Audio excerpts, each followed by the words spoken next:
Ордер на арышт Александра Лукашэнкі ўжо не фантастыка. Нечакана для ўсіх Літва падала дакументы супраць яго ў міжнародны крымінальны суд. Лукашенко ж у той самы час са скуры вылазіць, каб даказаць сваю легітымнасць. Ці дапамогуць замежныя дыпламаты? Марк Руте на чале НАТО. Ці зменіць кірунак Паўночна-Атлантычны альянс з новым кіраўніком? І чаго чакаць Украіне? Пра гэта ў сённяшнім выданні праграмы «Пра свет». З вами Юлія Лабанова. Вітаю.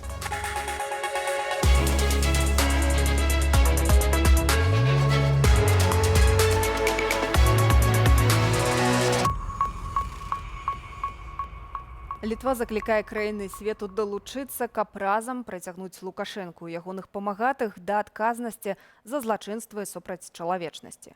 Балтыйская дзяржава падала запыт у міжнародны крымінальны суд. Калі сярод іншых дзяржаваў знойдуцца паплечнікі, справа пойдзе хутчэй. Што пагражае Лукашэнку, глядзіце далей.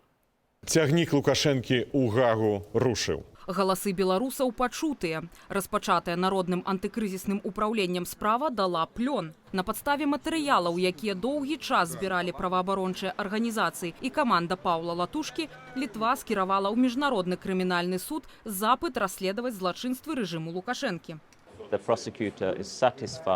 Калі прокурор пераканаецца, што выкананыя пэўныя тэсты юрысдыкцыі, тэсты прымальнасці і тэсты інтарэсаў правасуддзя для працягу справы, то прокурор пачне афіцыйнае расследаванне. І калі афіцыйнае расследаванне прыйдзе да высновы, што злачынствы супраць чалавечнасці здзяйсняюцца беларускім рэжымам часткова на тэрыторыі Літвы, то прокурор папросіць суддзяў выдаць ордар на арышт тых, хто будзе прызнаны адказным. Літва першая ў гісторыі Рэспубліка Рымскага статуту, якая ініцыявала запыт адносна краіны, што не ратыфікавала гэтай міжнароднай прававой дамовы. Калі прыклад з яе возьмуць хаця б яшчэ некалькі іншых дзяржаваў, шансы пакараць рэжым у Менску значна павялічваюцца. Да гэтага Літва і беларускія дэмакратычныя сілы заклікалі на супольнай прэс-канферэнцыі ў Гаазе. Памятаеце, з якімі плакатамі выходзілі людзі ў 20-м годзе? Лукашенка ў Гаагу, трыбунал. Ці вы думаеце, што гэтыя простыя лозунгі засталіся ў мінулым?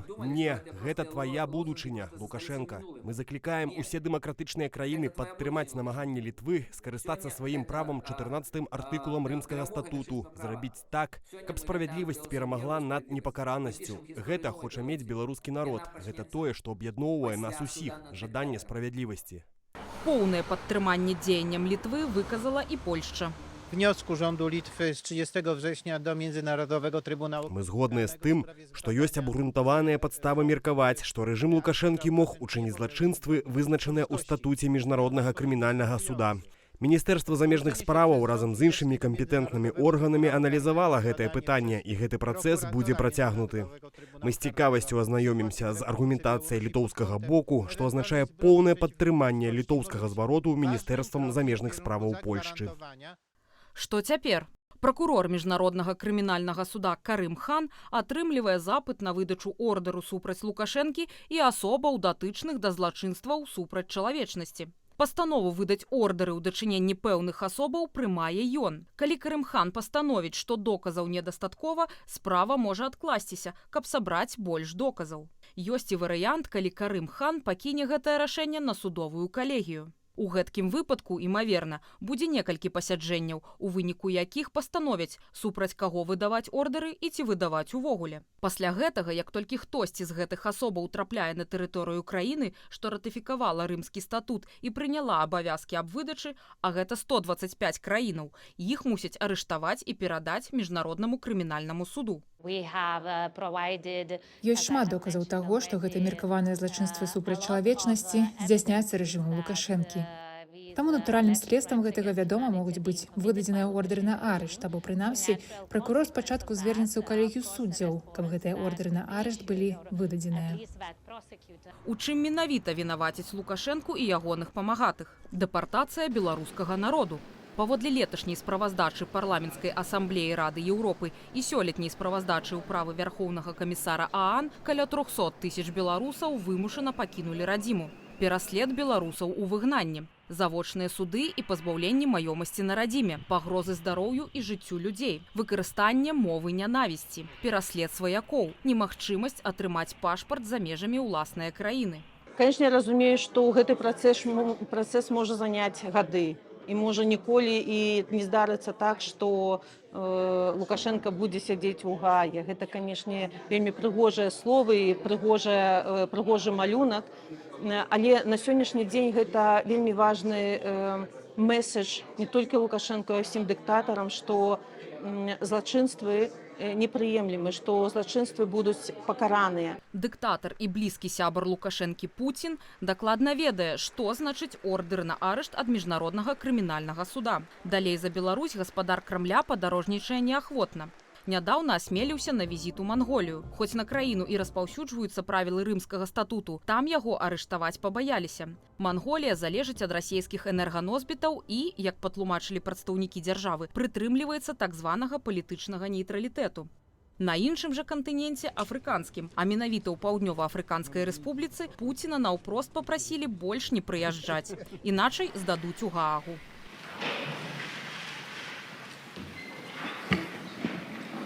Ад Лукашэнкі, як ён сам ад Пуціна, ніхто так не залежыць. Таму і зацікаўленасці яго хаваць ад міжнароднага трыбуналу няма. Дыктатар Беларусі і ягоныя памагатыя могуць стаць перад Гаагскім судом. Калі ордэры на іхны арышт будуць выданыя, то краіны-удзельніцы рымскага статуту будуць абавязаныя іх затрымаць. У такім выпадку шлях нават у гэтак званыя сяброўскія краіны будзе загароджаны калючым дротам. Можна развітацца з Сербіяй, Вугоршчынаю, Кеніяй, Ліберыяй, Мадагаскарам, Мексікай, той жа Манголіяй, Намібіяй, Нігерам, Нігерыяй, Таджикистаном, Угандай и Венесуэлой. Мы готовы к более интенсивному, самому интенсивному сотрудничеству с Венесуэлой. Лукашенко і так амаль нікуды не ездзіць, але ў гэткім выпадку могуць перастаць завітваць і да яго. Адна рэч – сябраваць з апошнім дыктатарам Еўропы. Зусім іншая з міжнародным злачынцам.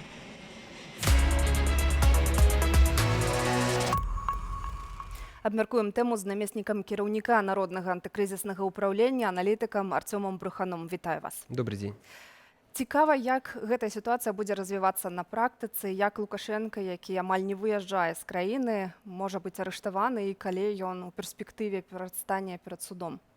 Ну, калі паглядзець, па-першае, трэба пачаць з таго, што перадача гэтых дакументаў, гэтых матэрыялаў, гэтай заявы з боку Літвы, гэта гістарычны па сутнасці прэцэдэнт. І калі ўпершыню міжнародны крымінальны суд будзе разглядаць сітуацыю, звязанай з Беларусю. Вось, напрыклад, калі вы зараз зайдзеце на сайт міжнароднага крымінальнага суда, там жа ёсць раздзел менавіта, які прысвечаны гэтай сітуацыі ў Беларусі, і гэта гістарычны прэцэдэнт.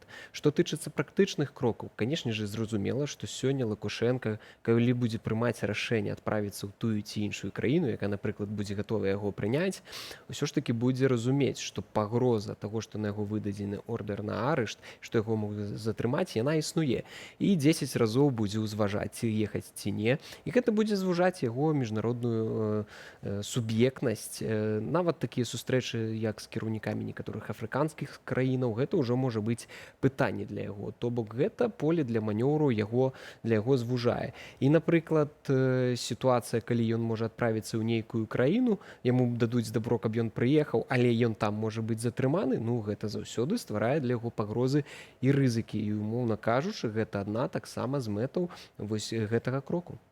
Таксама цікава, што запыт Літвы паводле двух тыпаў абвінавачанняў – гэта прымусовая дэпартацыя беларусаў і таксама пераслед за мяжой.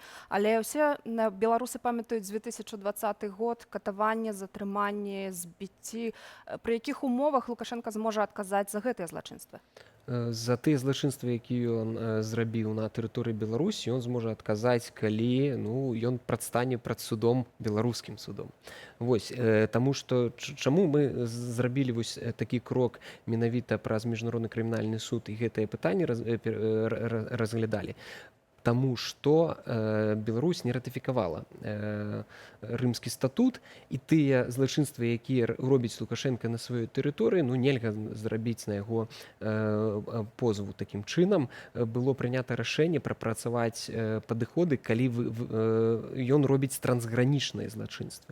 І вось тыя злачынствы, якія ён зрабіў, дэпартацыя, прымусовая дэпартацыя, выцісканне соцень тысяч беларусаў, а далей і мэтанакіраваныя крокі па іх пераследу на тэрыторыі гісторыі краінаў еўрапейскага звязу, якія ратыфікавалі рымскі статут. Вось гэта тая магчымасць прыцягнуць яго да міжнароднай адказнасці. А што тычыцца ўжо унутранага заканадаўства, якое ён безумоўна парушыў, вельмі шмат артыкулаў, ён будзе несці адказнасць ужо на тэрыторыі Беларусі беларускім незалежным нармальным судом. То бок патрэба спачатку змяніць уладу ў Беларусі і ратыфікаваць рымскі статут. Так, і я ўпэўнены, што ў далёкай перспектыве, калі адбудуцца змены ў Беларусі, яны ўпэўнены адбудуцца, Беларусь ратыфікуе рымскі статут. Добра, а тады што можна казаць цяпер, якія, можа, невідавочныя палітычныя абмежаванні Лукашенка зазнае, апроч таго, што не зможа паехаць у нейкія краіны? Ці гэта неяк паўплывае на эканамічныя гандлёвыя стасункі, на магчымасці тых жа прадстаўнікоў беларускага МЗС выязджаць і вырашаць пытанні патрэбныя Лукашэнку? Ведаеце, калі Лукашенко сам нам падказаў, калі ён выступаў 17 верасня, ён сам падказаў адну рэч, якую, яна даволі невідавочная для ўсіх, але ён сам гэта артыкуляваў. Яны хочуць палітычна мяне выключыць з гульні. То бок фактычна тое, што адбылося, гэта мацнейшы крок да таго, каб палітычная смерць адбылася на высокім узроўні. Ні адзін прэзідэнт, ні адзін кіраўнік дзяржавы не хоча і не будзе хацець мець спраў з такім чалавекам, як Лукашенко. Ён цяпер крымінальнік, ён угаловнік. Ведаеце, і гэта на міжнародным узроўні, на высокім палітычным узроўні, безумоўна, успрымаецца даволі сур'ёзна. Таму і прапаганда спрабуе абясцэніць гэтыя крокі, абясцэніць гэтыя дзеянні. Нават і афіцыйны МЗС вось Рыжынков адкаментаваў, што гэта ўсё бесперспектыўна. Але я думаю, што самае бесперспектыўнае, што ёсць зараз, гэта быць міністрам замежных спраў у рэжыме Лукашэнкі. Вось гэта сапраўды бесперспектыўна, і перспектыва ёсць толькі адправіцца разам з Лукашэнкам у Гагу. Перспектыва ёсць для Лукашэнкі атрымаць ордэр на арышт. Колькі часу можа заняць ад цяперашняга моманту вось гэты працэс, калі выставяць ордэр? Безумоўна, гэта, канешне, будзе залежаць ад пракурора міжнароднага крымінальнага суда. Гэта можа заняць некалькі месяцаў ці даўжэй, але справа палягае на тым, што вельмі шмат залежыць ад таго, ці далучацца іншыя краіны да таго кроку, які зрабіла Літва. Калі гэта будзе больш краінаў, гэта будзе адбывацца хутчэй. Вось гэта вельмі важна. Магчыма, неабходна правесці такую работу дыпламатычную, каб сфармаваць групу краінаў, якія падтрымалі зварот Літвы. Такі крок быў адпаведны зроблены ў дачыненні да Пуціна, звязаны з справай вывазу украінскіх дзяцей. Тады частка краінаў, вялікая колькасць краінаў сфармавала таксама даволі вялікую кааліцыю і падтрымалі такі ж пазоў, і Пуцін атрымаў ордэр на арышт. Таму гэта даволі, вось гэта сапраўды перспектыўная рэч у дачыненні да Лукашэнкі атрымаць ордэр на арышт. Так, і польскі МЗС ужо выказаўся, што яны азнаёмяцца з кейсам Літвы і, магчыма, таксама далучацца, але мы памятаем, што ў Польшчы былі свае патрабаванні да рэжыму Лукашэнкі. Гэта вызвалення журналіста Анджэя Пачобута і спынення мігранцкага крызісу. І, магчыма, для Польшчы будзе важным перадусім наладзіць тут камунікацыю з Лукашэнкам, а не псаваць стасункі, якія дагэтуль пакуль не прывялі да вызвалення палітвязня. Ведаеце, мне падаецца, сітуацыя з стасункамі рэжыму Лукашэнкі і польскім бокам зараз знаходзіцца ў крытычным стане, і я не думаю, што калі бы было сапраўды гэта акно магчымасцяў для Польшы вызваліць Анджэя Пачобута нейкім чынам дыпламатычным, гэта было бы ўжо зроблена. Рэжым Лукашэнкі не хоча гэтага рабіць, ён злачынец. Ён як злачынец утрымлівае польскага журналіста, ён робіць крокі па тым, каб узмацніць міграцыйную крызу. І я думаю, што гэта даволі моцны месседж для Польшы, што сапраўды Лукашенко гэта, не той, каб звар'яцелы, але сапраўды крымінальнік, які разумею толькі даволі прынцыповыя падыходы да яго. Таму я думаю, што хутчэй за ўсё тут трэба займаць ужо пазіцыю правасуддзя ў першую чаргу, таму што пазіцыя перамоваў, дамовіцца, пакуль яна не прыводзіць ні да чога, рэжым не дае ніякіх такіх месседжаў зразумелых усім. Тое, што ён робіць, гэта пыль у глаза, пыль у вочы. А вось зразумелыя крокі, змяніць палітыку, спыніць міграцыйны крызіс, вызваліць усіх палітвязняў, дапусціць да выбараў там усіх кандыдатаў. Вось гэта будзе відавочная змена палітыкі, але гэтага не адбудзецца. Таму ён будзе трымаць да апошняга вось гэтых людзей за кратамі. Ёсць яшчэ адна краіна, зацікаўленая ў тым, каб выдалі ордер на арышт Лукашэнкі, Украіна за дэпартацыю, прымусовы вываз украінскіх дзяцей. Як вы думаеце, ці пойдзе на гэта афіцыйны Кіеў і ці не будзе такіх перасцярогаў, бо ўсё ж такі 2022 год, калі з тэрыторыі Беларусі таксама атакавалі Украіну, ці не пабаяцца цяперашнія ўлады вось адкрыцця другога фронту? Я думаю, што Украіна раней ці пазней пойдзе на гэты крок. Лукашэнкі не выбачыць тое, што было зроблена, і тое, што ён робіць зараз. Гэта сапраўды правасуддзе павінна працаваць. І ўсе гэта разумеюць. І Украіна, як дзяржава, якая кажа пра тое, што міжнароднае права для іх гэта вельмі важна, і гэта фактычна галоўнае, чым яна кіруецца ў міжнароднай палітыкі, раней ці пазней яна, я думаю, далучыцца да тых вось крокаў, каб правасуддзе ў дачыненні да Лукашэнкі адбылося на міжнародным узроўні, тому што гэта тычыцца менавіта украінскіх грамадзян, украінскіх дзяцей. Але я не думаю, што гэта адбудзецца сёння ці заўтра. І гэта першая частка размовы з нашым госцем Артёмам Бруханом. Мы працягнем дыскусію пасля наступнага матэрыялу. А што ж сам Лукашенка? Апошнія дні для яго выдаліся насычанымі на падзеі. Ён прымае генеральнага дырэктара МАГАТЭ і запэўнівае свету ядравай бяспецы. Прымае даверчыя лісты ад амбасадараў. Ці гарантуе гэта Лукашэнку падтрымку на міжнароднай арэне? Глядзіце ў наступным сюжэце. Пакуль у Гаазе прымаюць рашэнне ці апранаць кайданкі на беларускі рэжым, Лукашенка суцяшаецца замежнымі візітоўцамі. Нарэшце, пасля ўсіх выпрабаванняў да яго даехала місія МАГАТЭ. Па выніку гендырэктар МАГАТЭ Рафаэль Гроссі скажа, БелАЭС адпавядае ўсім міжнародным нормам. Проект по строительству атомной станции с самого начала имел множество вопросов и множество вызовов. И Беларусь в данном случае выступает примером того, как страна может работать с агентством, того, как тесно она может взаимодействовать с экспертами и миссиями нашей организации и показывает, в частности, открытость вашей страны к данному вопросу. Праблемаў вакол БелАЭС было дастаткова. За гэтыя гады там паспелі ўраніць рэактар, некалькі разоў адключыць энергаблок, і гэта толькі вяршыня айсбергу. У 2021 годзе місія МАГАТЭ ўжо наведвала астравец з інспекцыяй. Тады Беларусь атрымала закрытыя прадпісанні, якія мусіла выканаць. Мы привержены безопасности, миру, и мы сделаем все, на что мы способны, что от нас зависит, для того, чтобы обеспечить региональную ядерную безопасность. В этом вы можете не сомневаться. Захопу Чарнобыльскай АЭС Расіі і Беларусю таксама не будзе, запэўнівае Лукашенка. Пры гэтым маўчыць пра тое, як на пачатку паўнавартаснага ўварвання ва Ўкраіну расійскія войскі зайшлі ў зону адчужэння і ўзялі пад кантроль атамную станцыю. Гроссі ж ці то пра гэта забыўся, ці то, так бы мовіць, дыпламатычна прамаўчаў.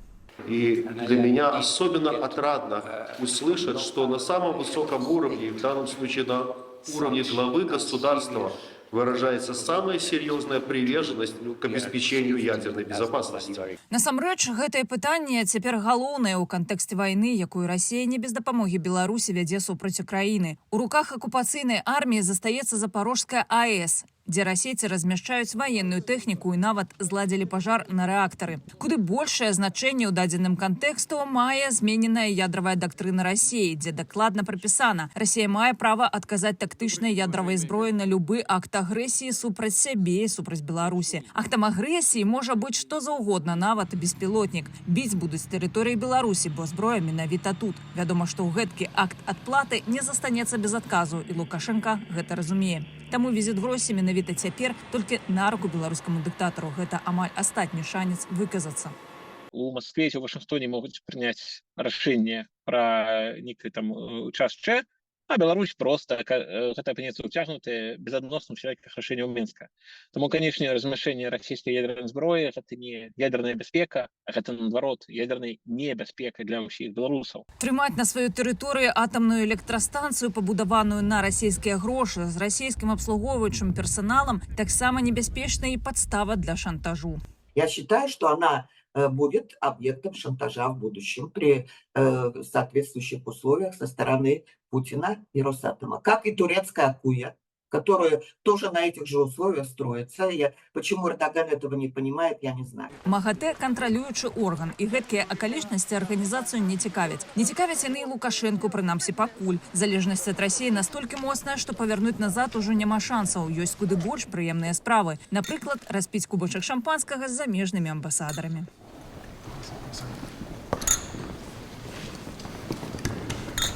9 сяброў Лукашэнкі прыехалі не з пустымі рукамі. З сабой прывезлі даверчыя граматы. Гэта азначае, што іх дыпламатычная місія ў Беларусі афіцыйна распачатая. Усю прыгажосць працы з рэжымам Лукашэнкі амбасадары адчулі з першых хвілінаў. Традыцыйная прамова пра вайну ва ўкраіне і віну еўрапейцаў. В который раз заявляю об этом и предупреждаю европейцев. Одумайтесь и делайте все для того, чтобы на этой земле был мир. Лукашенко прамаўляе не ў паветра сярод амбасадараў прадстаўнікі Кітаю, Сербіі, Казахстану, краінаў, якія адыгрываюць розныя ролі ў сусветнай павесцы. Казахстан, напрыклад, гэтак і не прызнаў акупаваныя Расіяй украінскія тэрыторыі. Лукашенко, канешне, падзякаваў за пратэкцыю ШОС, але і націснуць не забыўся. Меньше читайте и слушайте ненужные средства массовой информации. Спасибо, Александр. Спасибо вам огромное. Куды большее задавальненне прыйшло ад амбасадара Китая. Ваше превосходительство, хочу пожелать вам крепкого здоровья и благополучия на всех начинаниях. Ад размовы з прадстаўніцай Сербіі увогуле скразіла пяшчотай. Действительно, это привилегия работать в такой традиционно дружественной стране. Когда закончится ваша каденция, вы не торопитесь домой. У нас будете жить и работать. Сам ужо наўрад ці паедзе, калі ордэр на арыш у Газе выдадуць, Сербія будзе вымушаная яго затрымаць. Гэта потым. А пакуль Лукашенко насалоджваецца хоць нейкім, але прызнаннем. Спасибо, здоровья вам и хорошего пребывания в Беларуси. Про важность развития адносінаў з Сербіяй, конечно, там ритуальныя фразы будуць сказаныя, але свой там артыкул УСБ Рыжэнкоў чамусьці прысвячае адносінам з Літвой, якая вось такая дрэнная, чаму што так хоча развіваць адносіны. Тому што ў гэтым ёсць і палітычны і эканамічны вялікі інтарэс. І колькі не радуйся, што ёсць кантакты там з афрыканскімі краінамі, а ўсё роўна чамусьці вельмі важна наладзіць кантакт з рэальнымі суседзямі, які геаграфічна тут знаходзяцца, з якімі кантакт быў бы патрэбны. Вялікага вяртання не будзе ні да стасункаў з Літвой, ні з Польшчаю. У які бок павярнуцца адносіны з тымі краінамі, амбасадары якой працуюць у Беларусі, таксама вялікае пытанне.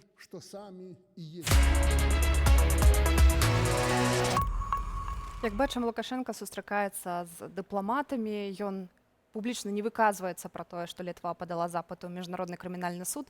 Увогуле, ці гэта яго кранае, на вашу думку? Безумоўна, кранае. Ён раней неаднойчы казаў пра тое, што яго вельмі палохае лёс Мілошавіча, яго сябра, з якім раней сустракаўся. Ён неаднойчы ўспамінаў і Кадафі. Безумоўна, яго вельмі турбуе гэтая гісторыя. Ён неаднойчы казаў у сваіх і публічных выступах, але, думаю, зараз, магчыма, прапаганда ўзяла такую стратэгію, каб не акцэнтаваць на гэтым увагу, таму што калі ён будзе пра гэта казаць зараз, гэта, канешне, і дойдзе да шмат каго Беларусі, для тых, хто, напрыклад, ці не глядзяць незалежныя медыа, ці не могуць зараз гэтага зрабіць. І таму яны будуць спрабаваць, канешне, гэтую тэму збіць, абясцэніць гэтую тэму, казаць пра тое, што гэта нічога не працуе, што гэта не мае сэнса, што гэта бесперспектыўна. І таму Лукашенко, магчыма, будзе спрабаваць не акцэнтаваць на гэтым увагу, і яны толькі Рыжэнкоў, умоўна кажучы, пракаментуе. Але я думаю, што ў нейкай ступені, магчыма, яшчэ дзесьці ў нейкіх сваіх выступах ён гэта ўспомніць. Таму што я ўпэўнены, што гэта яго сапраўды турбуе, таму што ён разумее, што гэта выключэнне яго з вялікай палітычнай гульні. Вось што яго турбуе больш за ўсё, гэта ўлада і весці вось на высокім узроўні гэтыя палітычныя сустрэчы, палітычныя гульні. І вось гэта тое, што яго турбуе, тое, чаго ён больш за ўсё баіцца згубіць. Гэта ўлада і вышэйшая, умоўна кажучы, ўлада ў яго разуменні. І гэтая сустрэча з дыпламатамі, прыманне місіі МАГАТЭ выглядае як такое супадзенне, не зусім супадзенне на фоне паданай заявы ў трыбунал міжнародны. Калі гэта ёсць гульня, то для каго? Для ўнутранага спажыўца, каб прадэманстраваць сваю легітымнасць для беларусаў? Безумоўна, я з вами тут пагаджуся у вашым пытанні закладзены адказ, таму што калі ўсё, што разглядаецца зараз у Беларусі, трэба разглядаць таксама з пункту гледжання так званай электаральнай кампаніі па безвыбарах 2025. Лукашэнке вельмі важна прадэманстраваць такія ключавыя накірункі, што вось ён паважаны чалавек, што ён лідар, што яго прызнаюць не толькі яго сілавікі і прапагандысты, але яшчэ вось на міжнароднай арэне. І вельмі складана гэта зрабіць, калі з табой не сустракаецца ні адзін палітык з Еўропы, калі фактычна блакада дыпламатычная ў дачыненні да Лукашэнкі з боку захаду. Ну тады трэба нейкім чынам шукаць гэтую знешнепалітычную суб'ектнасць у іншых краінах. Безумоўна, у свеце шмат краінаў, таму вось ён спрабуе такім чынам гэта прадэманстраваць. Ну але калі паглядзець, якія краіны, якія дыпламаты, каму ён як гэта мерапрыемства адбылося, ну і таксама і дасталі вось МАГАТЭ, да. Ну зразумела, што гэта арганізацыя, якая лабіюе атамныя электрастанцыі, атамную энергію, і безумоўна яны будуць сустракацца з усімі тымі, хто будзе інвеставаць у гэты напрамак эканомікі і энергіі. Таму тут ён спрабуе любым чынам паказаць вось сваю нейкую знешнепалітычную суб'ектнасць. Нават раней гэта яшчэ даволі высокі ўзровень. Раней ён нават з нейкімі дэпутатамі сустракаўся нейкіх краінаў і выдаваў гэта як за знешнепалітычны прарыў. Ці з жонкамі, напрыклад, нейкіх дыктатараў афрыканскіх, і выдаваць гэта як за знешнепалітычную суб'ектнасць. Таму гэта цалкам такая прапагандысцкая гісторыя на ўнутраную аўдыторыю, каб даказаць, што вось ён яшчэ паважаны у свеце кіраўнік дзяржавы ў яго разуменні. Якія ў Лукашэнкі яшчэ застаюцца манёвры, каб падкрэсліць сваю легітымнасць, вось хутка будуць выбары, ці атрымаецца зноў паказаць тое, што ён абраны прэзідэнт? Ведаеце, галоўнае пытанне зараз для яго, мне падаецца, не толькі гэтыя прапагандысцкія гісторыі выкарыстоўваць, прадаваць на ўнутраную аўдыторыю, што яго паважаць, але вярнуць гэтую легітымнасць ад беларускага грамадства, таму што ён яе страціў у 2020 годзе, і на дадзены момант ён яе яшчэ не павярнуў. І вось гэтая спроба ў 2020 годзе павярнуць гэтую легітымнасць, яна, магчыма, будзе адбывацца. Але ці адбудзецца яна? Хутчэй за ўсё не. Таму што як можна павярнуць легітымнасць, калі рэпрэсіі працягваюцца? Адной рукой яны спрабуюць зрабіць выгляд, што неяк яны іх ці то спыняюць, ці вызваляюць палітычных зняволеных, а другой рукой яны працягваюць моцныя рэпрэсіі. Вось вясна, напрыклад, зафіксавала, што прызнана палітвязнямі больш людзей, чым выйшла падчас гэтых так званых памілаванняў. Таму выглядае ўсё гэта вельмі дрэнна, і вярнуць такім чынам легітымнасць, ну гэта будзе таксама, кажучы, легітымнасць на штыках. Ну так, зараз ён трымаецца, але гэта не пра легітымнасць, гэта пра ўтрыманне улады, і дадаецца да гэтага, што утрымлівае ўладу гэта не проста дыктатар, узурпатар, і вось яны хочуць зрабіць брэнд з гэтага, што дыктатар гэта крута. А ўладу утрымлівае крымінальнік, угалоўнік. Всё, ён ужо угалоўнік на міжнародным узроўні. Вось такі яго перадасцярогі перад выбарамі так званымі. З аднаго боку трэба трымаць людзей у страху перад выбарамі, а з іншага боку больш краін можа далучыцца да пазову Літвы ў міжнародным крымінальным судзе. Як вы ацэньваеце, ці будзе павелічэнне рэпрэсіяў, бо яны спадуць? Я думаю, што да выбараў будзе працягвацца высокі ўзровень рэпрэсіяў, прыкладна такі, як зараз, можа быць, нават і павялічыцца, таму што ўсё ж такі яго галоўная мэта, мне падаецца, каб гэтыя выбары прайшлі зусім ціха і спакойна. Цішыня гэта галоўнае для такіх крымінальнікаў, як Лукашенка. Усе злачынствы рабіць прасцей, калі цішыня, калі ніхто на гэта не глядзіць. І вось я думаю, што план выглядае такім чынам. Але правасуддзе і жаданне беларусаў да гэтага правасуддзя, яно нікуды не знікла.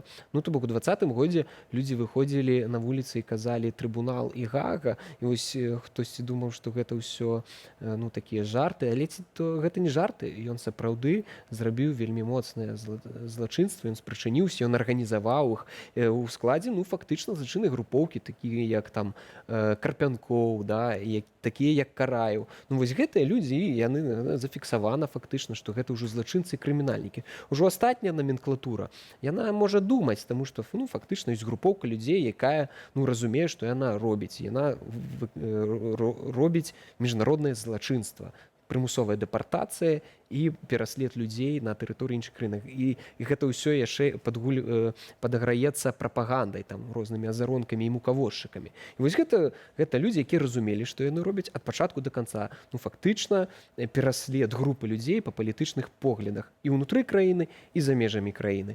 Ну, вось, і гэта спыніць ім гэта зараз. Ну, ці такая магчымасць ёсць, ну, номенклатуры у сістэмы, магчыма, ёсць там арыштаваць гэтых людзей, выдаць іх ці штосьці такое. Ну, вось гэта шлях выхаду з палітычнага крызісу. Але зараз выглядае так, на тое, што такіх людзей, які б маглі б гэта зрабіць, які б хапіла б волі унутры сістэмы гэта зрабіць, пакуль іх ну, не бачыцца на гарызонце. Вы ўжо адзначалі, што Лукашенка спрабаваў нармалізаваць, ён прачуваў, ведаў, што будзе ордэр на арышт, прынамсі, будуць спрабаваць яго дамагчыся. Ён праз Рыжынкова спрабаваў нармалізаваць стасункі з Літвой. Ці ўдасца яму гэта зрабіць з краінамі-суседкамі перад выбарамі? Я думаю, што не, таму што каб нейкім чынам адносіны палепшыць, трэба вельмі дыпламатычна да гэтага падыходзіць, трэба вельмі так, ну, акуратна падыходзіць. Як гэта зрабіў Рыжынкоў? Ну, ён наўпрост сказаў, вы вельмі дрэнныя, вам будзе яшчэ больш дрэнна, таму давайце з намі сябраваць. Ну, так, прабачце, не працуе. Гэта проста 4 гады прапаганды, яны атравілі мазгі не толькі прапагандыстам, але і дзяржаўным чыноўнікам. Яны ўжо не думаюць у іншай парадыгме, як выбудоўваць нармальныя, дыпламатычныя, узаемапаважныя зносіны паміж краінамі. Таму тое ж самае адбываецца і з Польшай. І казаць, што у вас ва ўладзе там дзікуны нейкія і вамі кіруюць амерыканцы, але мы вас паважаем, палякаў, таму давайце выбудоўваць адносіны, так не працуе. Ну, зразумела, ім бы хацелася. Ім хочацца прыбраць тую ўладу, якую абраў народ, і размаўляць наўпростава там з нейкімі людзьмі, якія ім падабаюцца, напрыклад, там прапагандзісты, ці там суддзя нейкі, там гэты Томаш Шміт. Вось з такімі ім падабаецца размаўляць. А вось размаўляць на раўных ўжо складана, таму што, каб размаўляць на раўных, не трэба быць крымінальнікам. Я дзякую за гэтую размову. Мы размаўлялі з намеснікам кіраўніка Народнага антыкрызіснага ўпраўлення, аналітыкам Арцёмам Брусовым. Любіць ездзіць на ровары і па-майстэрску умее дамаўляцца. У Паўночна-Атлантычным альянсу новы генеральны сакратар. Нарвежца Йенса Столтенберга, які заставаўся на гэтай пасадзе больш за 10 гадоў, замяніў былы прэм'ер-міністр Нідерландаў Марк Руте.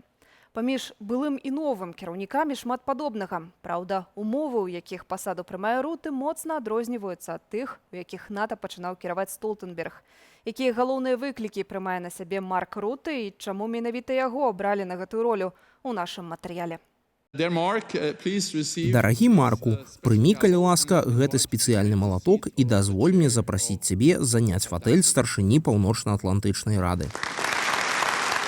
Драўляны малаток вікінгаў, што выкарыстоўваецца на асаблівых паседжаннях НАТО, перайшоў у новыя рукі. Нарвежец Йенс Столтенберг, што больш за 10 гадоў заставаўся генеральным сакратаром Паўночна-Атлантычнага альянсу, перадаў пасаду наступніку. 1 кастрычніка яе заняў былы прэм'ер-міністр Нідерландаў Марк Руте. У якасці сімвалічнага жэсту Йенс Столтенберг і Марк Руте усклалі вянок да помніку ў памяць пра тых, хто загінуў у аперацыях НАТО. 57-гадовы Руте заставаўся ва ўладзе Нідерландаў 14 гадоў. Ён долей за ўсіх займаў пасаду прэм'ер-міністра краіны. Руте грае на піяніна, мае добрае пачуццё гумару, аддае перавагу сціплому ладу жыцця і любіць дабірацца да працы на ровары. Калі ягоная ўрадавая кааліцыя распалася, у ліпені 2023 года ён абвясціў, што адыходзіць з палітыкі. Калі пасля выбараў новы кабінет прыступіць да працы, я пайду з палітыкі. Учора я паведаміў пра гэта старшыні сваёй партыі і старшыні групы.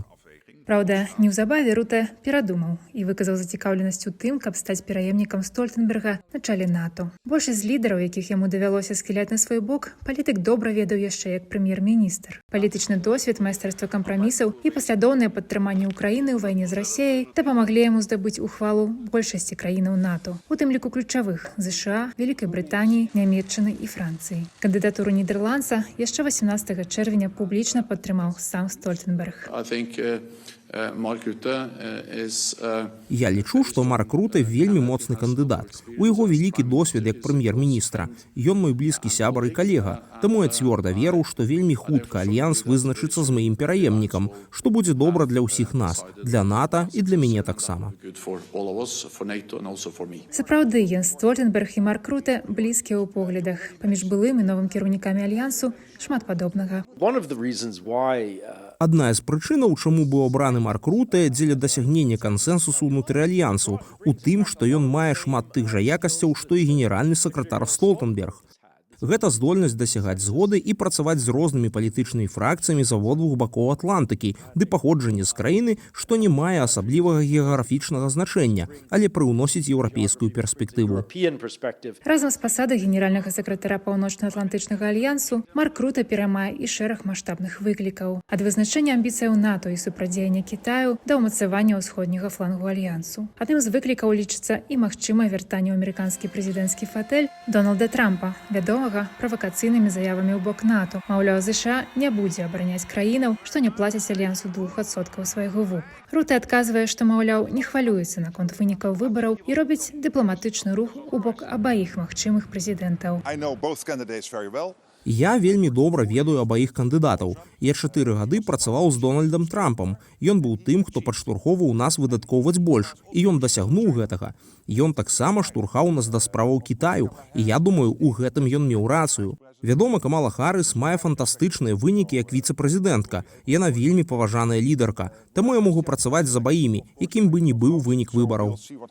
Йенс Стольтенберг, які стаіць побач з Руте, актыўна падтаквае свайму наступніку. Новы кіраўнік альянсу, як аднадумца, працягне ягоную паслядоўную палітыку ў дачыненні Украіны. Для гэтага Руте давядзецца пераадольваць перашкоды і пераконваць скептыкаў дзеля вайсковага падтрымання Украіны. Да таго ж, урэшце вызначыць супольную пазіцыю сябраў НАТО наконт перспектываў Киева як чальца альянсу. Есть надежда в том плане, что Марк Рюте как опытный политик и как активный политик, он действительно сумеет не искать объяснений, почему что-то не получается, а как раз направлять и использовать полностью свои полномочия для развития отношений Украины с НАТО и в том числе относительно евроатлантической интеграции. Руте таксама мусіць адказаць на запыт краіны ўсходняй Еўропы наконт узмацнення абароненасці перад небяспекай з усходу, якую сёння ўяўляюць Расія і Беларусь. Когда генеральный секретарь, бывший уже Столтенберг, говорил о том, что 500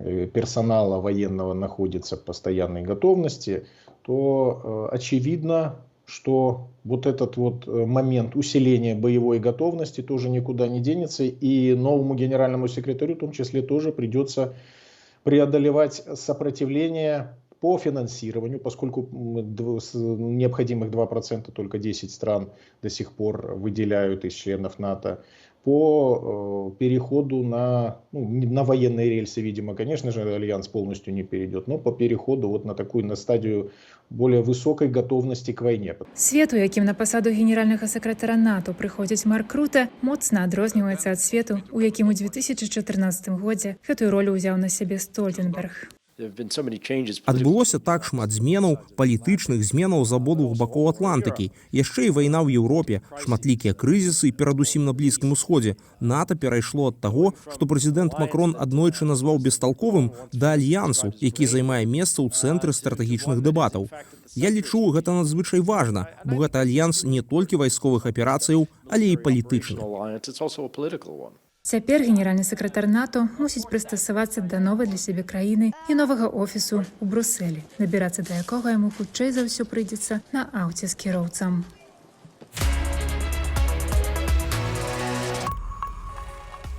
Гаспадарства, гэта ўсё, што для вас падрыхтавала я, Юлія Лабанова, і каманда нашай праграмы ў гэтым выданні. Глядзіце «Прасвет» праз тыдзень. Да сустрэчы!